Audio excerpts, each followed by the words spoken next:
Well, congratulations. Obviously, an incredible fight, incredible finish. I mean, how excited are you right now?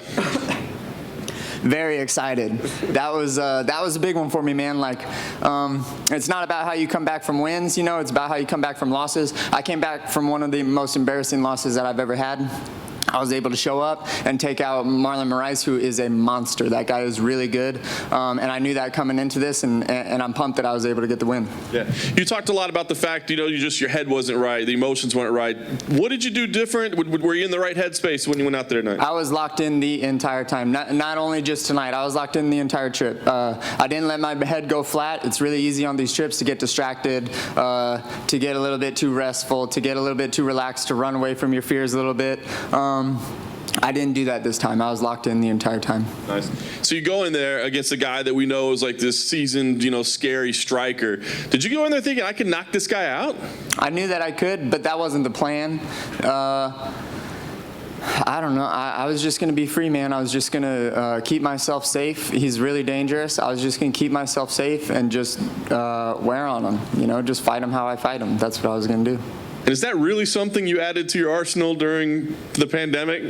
Like that finishing technique there? Yeah, dude. Colorado was shut down for like most of March and most of April, and I was in my basement throwing those spinning back kicks on the bob or having my girlfriend hold those spinning kicks for those entire 2 months. And I added it into my game while there was nowhere else to go, just in, you know.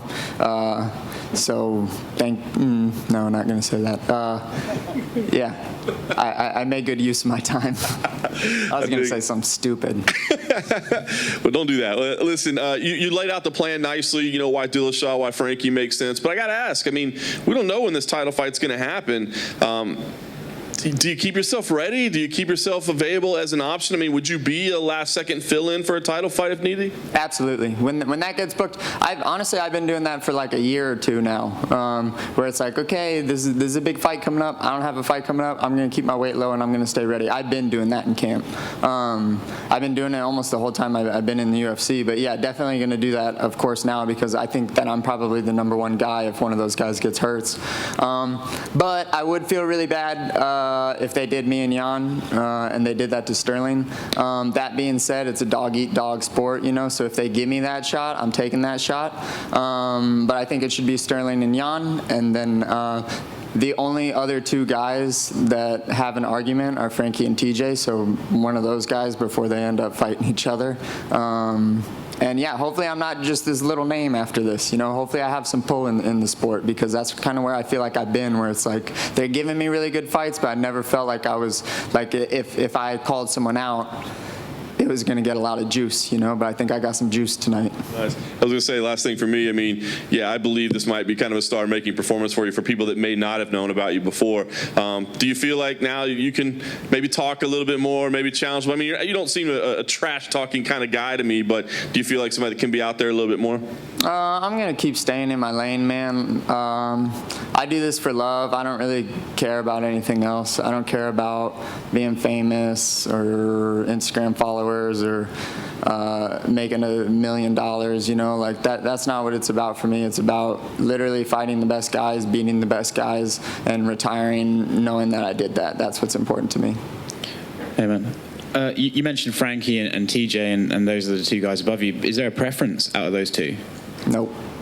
Either one. Whichever one's going to get me closer, you know. I don't really know how the mind of the UFC matchmakers works 100%. So I just know win fights and get good finishes, and they'll give you good fights. So it makes no difference to me. Honestly, I only said those 2 names because they're the only 2 in my head that have an argument. And yeah, so just one of those 2. Is there any reservations about fighting TJ considering his recent indiscretions? No. Me and him used to be training partners, but I think that it was a while ago now, and I'm in a much different spot, and we both can't be champion, and you know, it's a dog-eat-dog sport, so whatever I got to do to get to the top and win the belt, that's what I'm going to do. Congrats, man. Thanks. Cory, right here. You once told me that your favorite fighter to watch, you liked watching your own highlights. So is this now at the top of your list of highlights to watch, this specific performance? Yeah, I think so. I haven't been able to watch it yet. I just got told that I got the bonus, though, so that's exciting. Well, how much of that is going to your girlfriend for holding it? If she's not in the corner, she doesn't get her percentage. Ouch. And then why'd you walk out to Give Me the Loot? Because that's when I do best, man. I do best. I know that I'm like a skinny, pale white kid from Colorado, but like part of me is gangster, you know. So like I gotta tap into that gangster inside of me sometimes. I know that I just sounded like a huge nerd. Wherever Banks is probably making fun of me right now, but yeah, you know. I can be tough and gritty, and that song brings it out in me. Well, 10 out of 10 song choice. Yeah, thank you.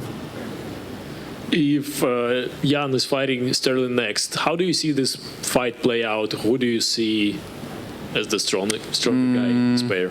I don't know. I get asked to pick fights all the time, and my answer is always, I don't know. I know that that's not very exciting, but I really have no idea.